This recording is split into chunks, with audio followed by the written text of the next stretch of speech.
முன்னெப்போதும் இல்லாத அளவிற்கு ஆற்றல் தேவைக்காக உலக நாடுகள் ஏங்கி தவிக்கின்றன. அசுர வேகத்தில் வளர்ந்து வரும் செயற்கை நுண்ணறிவு மற்றும் தரவுத்தள மையங்கள் அதிகளவில் மின்சாரத்தை பயன்படுத்துவதால் உலகளவில் மின்சார தேவை உச்சத்தை எட்டியுள்ளது. ஆனால் செயற்கை நுண்ணறிவின் வளர்ச்சி மட்டுமே அதற்கு காரணம் அல்ல. காலநிலை மாற்றத்தை சமாளித்து கார்பன் உமிழ்வை குறைப்பதே நமது சவால். நமது ஆற்றலை பாதுகாப்பதன் மூலம் நமது இறையாண்மையை மேம்படுத்துவதும் அதுவே. புதிய மற்றும் மேம்பட்ட அணு உலைகள் குறித்த வாக்குறுதிகள் அணுசக்தி மீண்டும் எழுச்சி பெற ஊக்குவிக்கின்றன. ஒரு வகையில் பார்த்தால் ரஷ்யாவின் அணுசக்தி திட்டம் தற்போது உச்சத்தில் இருக்கிறது. எந்தெந்த விதங்களில் அணுசக்தி துறையில் ரஷ்யா முன்னிலையில் உள்ளது, அது ஏன் முக்கியத்துவம் பெறுகிறது, இந்த காணொலியில் விளக்கமாக பார்க்கலாம்.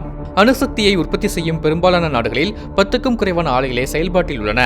ஆனால் அணுசக்தி உற்பத்தியில் முதல் 5 இடங்களில் இடம்பெற்றுள்ள நாடுகள் இதைவிட மிக அதிகமான ஆலைகளை கொண்டுள்ளன. 94 ஆலைகளுடன் அமெரிக்கா முன்னிலையில் உள்ளது. அதைத் தொடர்ந்து சீனா, பிரான்ஸ், ரஷ்யா மற்றும் தென்கொரியா ஆகிய நாடுகள் உள்ளன. ஆனால் திட்டமிடப்பட்ட மற்றும் முடிக்கப்படாத ஆலைகள் அனைத்தும் செயல்பாட்டிற்கு வரும்போது இந்த நிலையில் மாற்றம் ஏற்படும். தற்போதைய தரவுகளின்படி சீனா அமெரிக்காவை முந்திவிடும் என்றும், ரஷ்யா பிரான்ஸை சமன் செய்யும் என்றும், இந்தியா முதல் 5 இடங்களுக்குள் நுழையும் என்றும் எதிர்பார்க்கப்படுகிறது. ஆனால் ஒரு நாட்டின் சக்தி அந்நாட்டில் உள்ள ஆலைகளின் எண்ணிக்கையை பொறுத்தது மட்டுமல்ல, அது வெளிநாடுகளில் கட்டியுள்ள ஆலைகளின் எண்ணிக்கையிலும் அடங்கியுள்ளது. அந்த வகையில் ரஷ்யா ஐரோப்பா, ஆசியா மற்றும் ஆப்பிரிக்கா என எல்லா இடங்களிலும் அணுசக்தி திட்டங்களை தொடர்ந்து வருகிறது. ரஷ்யா அரசியல் ரீதியாக நடுநிலையான கூட்டாளியாக தன்னை முன்வைத்து இந்த நாடுகளுடன் வணிக உறவுகளில் ஈடுபட தயாராக இருக்கிறது. இந்த வகை ஒத்துழைப்பின் மூலம் ரஷ்யா நீண்டகால தூதரக செல்வாக்கை பெறுகிறது.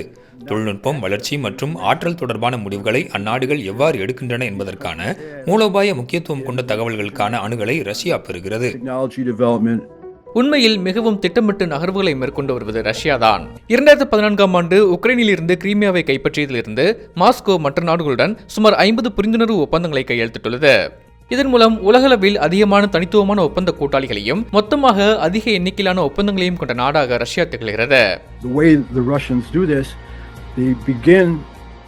சாத்தியமான கூட்டாளி நாடுகளுடன் முதலில் பேச்சுவார்த்தையை தொடங்கி அதன் மூலம் அணுசக்தி ஒத்துழைப்புக்கான கட்டமைப்பு ஒப்பந்தத்தை உருவாக்குகிறது. இதுதான் ரஷ்யாவின் அணுகுமுறை.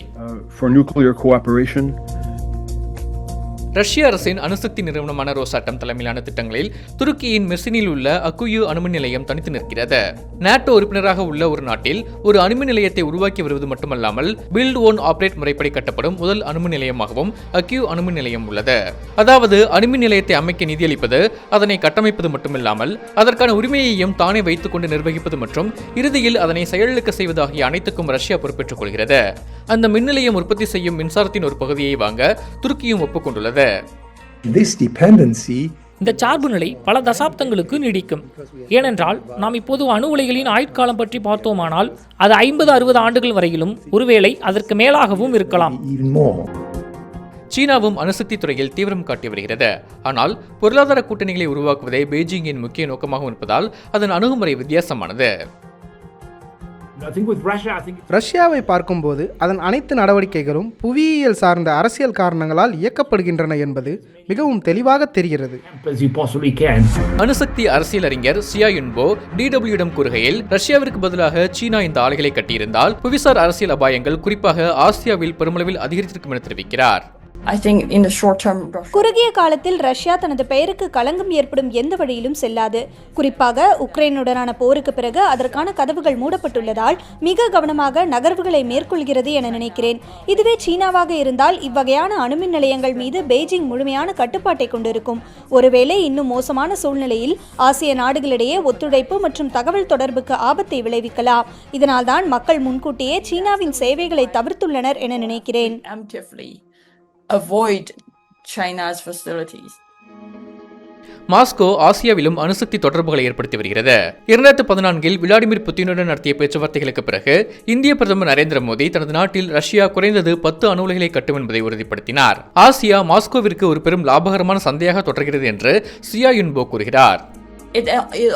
ஆசியாவில் ரஷ்யாவுக்கு ஒரே ஒரு முக்கிய அணுமின் நிலையம் உள்ளது. அது இந்தியாவின் கூடன்குளம் அணுமின் நிலையம்தான். ரஷ்யா குறைந்தது அணுமின் நிலைய கட்டுமானத்தில் மிகவும் நம்பகமான கூட்டாளியாக தன்னை நிலைநாட்ட விரும்புகிறது. ரஷ்யா அணுசக்தியிலிருந்து பெரும் வருவாயை ஈட்டுகிறது. 2023ஆம் ஆண்டின் இறுதியில் ரோசாட்டம் நிறுவனத்தின் தலைமை செயல் அதிகாரி அலெக்சி லிகாச்செவ் அடுத்த 10 ஆண்டுகளில் சுமார் $200 பில்லியன், அதாவது இந்திய மதிப்பில் சுமார் 2 லட்சம் கோடி மதிப்பில் திட்டமிடப்பட்ட ஒப்பந்தங்கள் இருப்பதாக கூறியுள்ளார். மேற்கு நாடுகளில் ஆற்றல் மற்றும் புவியியல், அரசியல் விஷயங்களில் ரஷ்யாவை சார்ந்திருப்பதை குறைக்க வேண்டும் என்ற அழுத்தம் உள்ளது. இச்சூழலிலும் இன்னும் சில நாடுகள் முயற்சிகளை மேற்கொண்டு வருகின்றன. மாஸ்கோவின் நட்பு நாடுகள் கூட தங்கள் ஆற்றல் ஆதாரங்களை பரிமாற முயற்சிக்கின்றன. முன்னாள் சோவியத் குடியரசு நாடான கஜகஸ்தான் ரோசாட்டம் நிறுவனத்துடன் தனது முதல் அணுமின் நிலையத்தை கட்டிக் கொண்டிருக்கிறது. ஆனால் 2வது மற்றும் 3வது அணுமின் நிலையங்களுக்கு மற்றொரு கூட்டாளியை மனதில் வைத்திருக்கிறது. கஜகஸ்தான் அடுத்த நாட்டுடன் படிப்படியாக நெருங்கியும் வருகிறது. அது வேறு எந்த நாடும் இல்லை, சீனாதான்.